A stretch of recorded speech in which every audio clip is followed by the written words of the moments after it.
जय हिंद दोस्तों।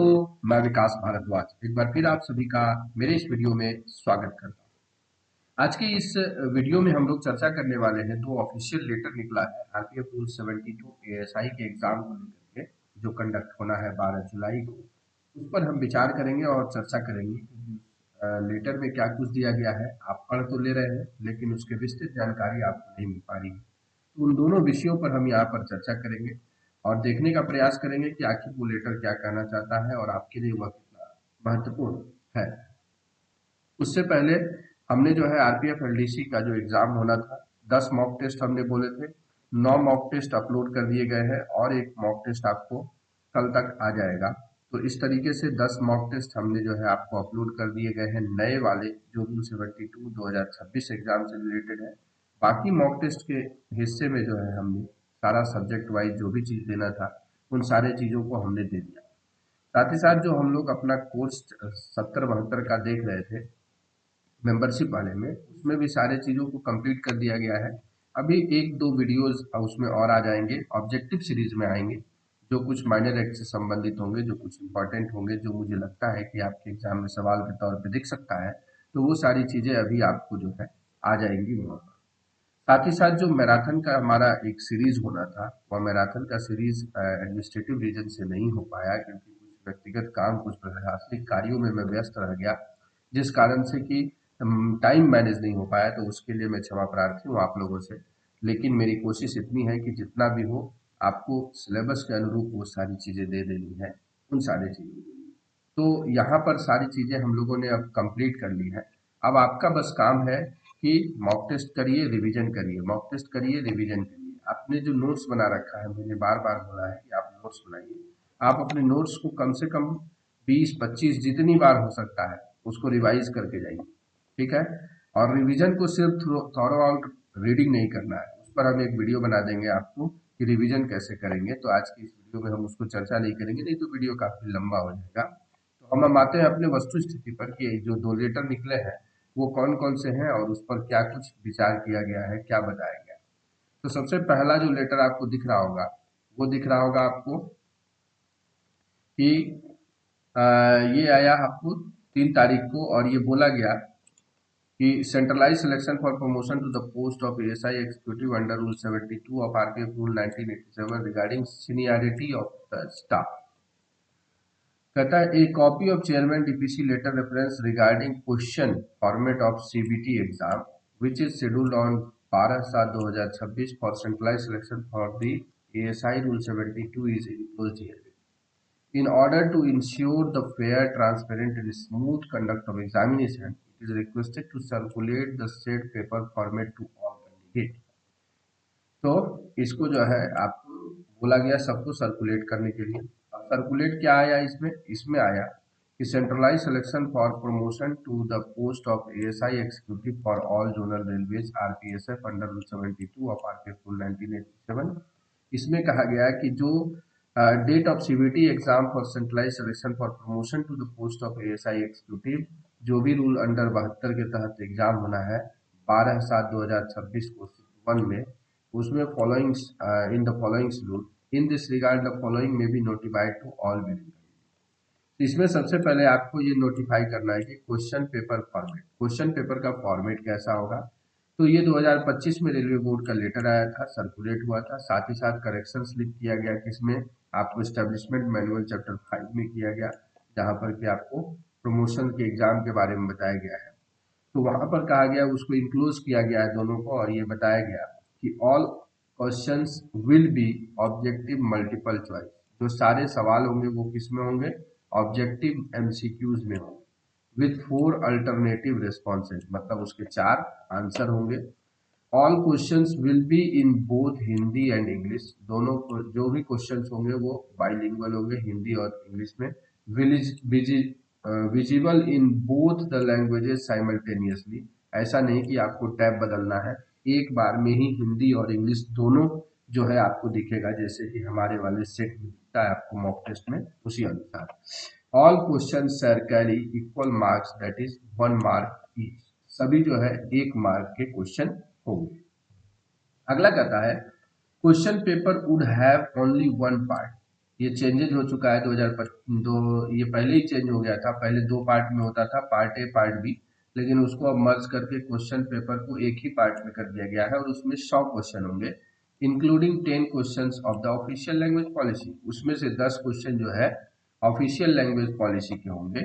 And the candidate need to answer only 80 out of the 100 question. आपको 100 में से सिर्फ 80 सवालों के ही जवाब देने हैं। And if candidate answer more than 80 question, the first 80 questions answer would be evaluate. अगर आप 80 से 82, 85, 90 जितना दे दीजिए आंसर, लेकिन जहां पर आपका 80 पूरा हो जाएगा उसके बाद के क्वेश्चंस अगर आपके सही भी होंगे तो भी इवैल्यूएट नहीं होंगे, गलत होंगे तो भी इवैल्यूएट नहीं किए जाएंगे। अब यहाँ पर तो ये चीज बता दिया गया, लेकिन थोड़ा सा इसमें जो है आपको मैं ऐड ऑन कर दूं जिसके कारण आपके अंदर कंफ्यूजन आ सकता है। कि यहाँ पर ध्यान रखेंगे कि 100 क्वेश्चन जो रहेंगे उस 100 क्वेश्चंस का ब्रेकअप कैसे होगा, तो मैं बता दे रहा हूँ कि 10 क्वेश्चंस तो आपके ऑफिशियल लैंग्वेज के रहेंगे, ठीक है। फिर आपको इसमें जो है 10 क्वेश्चन आपके रीजनिंग के रहेंगे। थोड़ा स्लो लिख रहा हूँ क्योंकि माउस मेरे पास पेन नहीं है, माउस से लिख रहा हूँ तो थोड़ा स्लो हो रहा है। तो 10 क्वेश्चन आपके रीजनिंग के होंगे और 10 क्वेश्चन आपके जीए के होंगे, तो 30 क्वेश्चन ये हो गए। बाकी के जो क्वेश्चन बचे आपके, बाकी के जो 70 क्वेश्चन बचे, वो 70 मार्क्स जो है आपके प्रोफेशनल नॉलेज के होते हैं। तो ये टोटल 100 क्वेश्चन आपको पूछा जाता है एएसआई रूल 72 में। और इसमें आपको इस 100 में से 80 सवालों के जवाब देने हैं, जिन भी 80 के आप दे पाए। कोई इसमें बाउंड नहीं किया गया है कि आप जनरल अवेयरनेस नहीं बनाएंगे, आप रीजनिंग नहीं बनाएंगे, या आप ऑफिशियल लैंग्वेज नहीं बनाएंगे, या सिर्फ प्रोफेशनल स्किल का, और या कंपलसरी भी नहीं किया गया है कि आपको राजभाषा बनाना ही बनाना है या छोड़ना नहीं है। मतलब आपके पास 100 सवालों की श्रेणी रहेगी, 100 सवालों का लिस्ट रहेगा।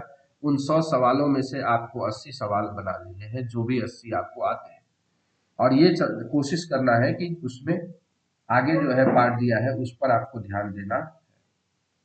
आगे क्या पार्ट दिया है?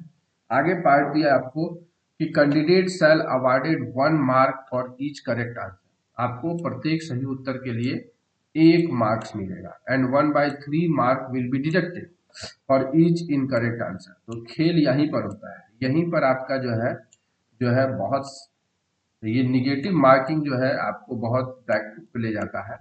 तो यहाँ पर ध्यान दीजिएगा कि जो भी रूल 72 का एग्जाम होगा उसमें जो है आपको निगेटिव मार्किंग का प्रावधान है 1/3, और जो भी रूल 70 के एग्जाम है उसमें निगेटिव मार्किंग का प्रावधान नहीं है।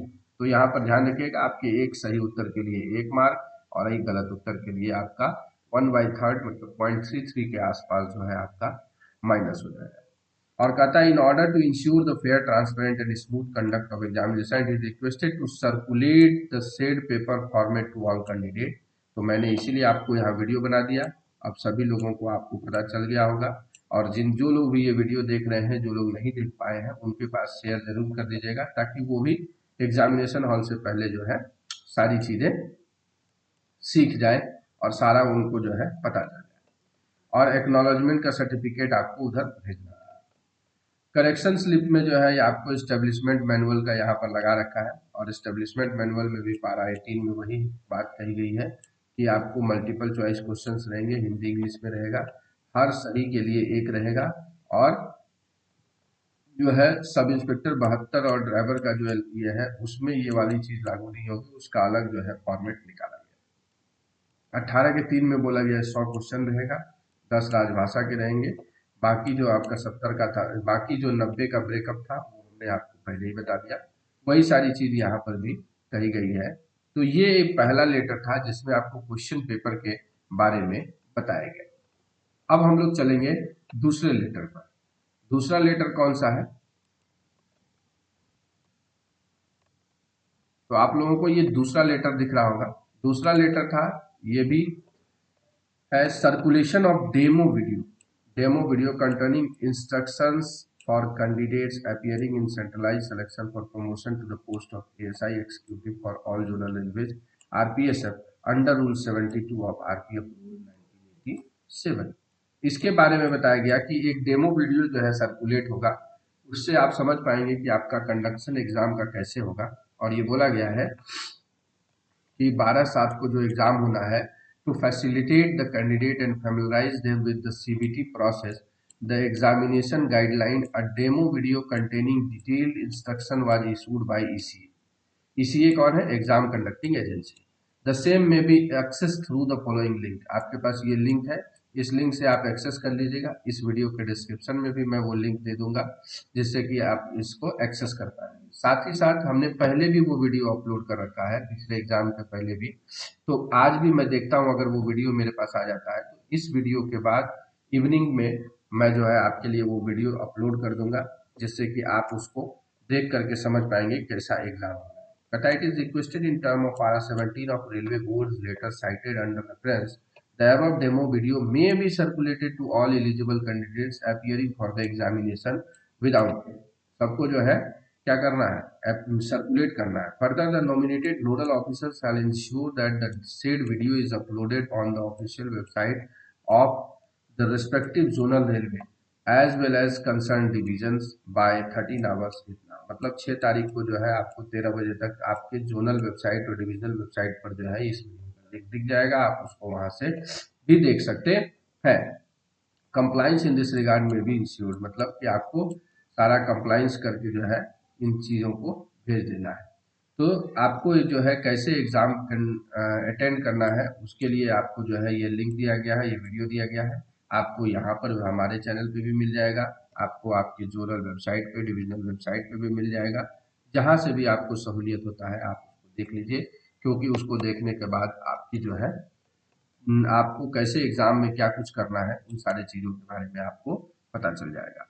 तो ये दो ऐसे इंपॉर्टेंट लेटर आए थे जिसका कि डिस्कशन हमने अभी तक नहीं किया था और मैंने सोचा कि आज इसको डिस्कस कर लिया जाए ताकि आपके एग्ज़ाम में जो है ये कहीं ना कहीं लाभदायक चीज़ हो.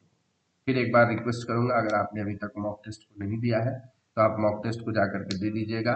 यह आपकी तैयारी का आकलन दर्शाता है, आपके जो है कमियों को बताता है, और जहाँ पर आपकी कमियाँ हैं उसको तैयार करके आप एग्जामिनेशन हॉल में जाते हैं तो आपके सिलेक्शन के चांस ज़्यादा रहते हैं. तो चलिए इसी संदेश के साथ कि आप अपनी तैयारी में व्यस्त हैं, जिंदगी में मस्त हैं, आप सभी का इस वीडियो में बने रहने के लिए दिल से धन्यवाद.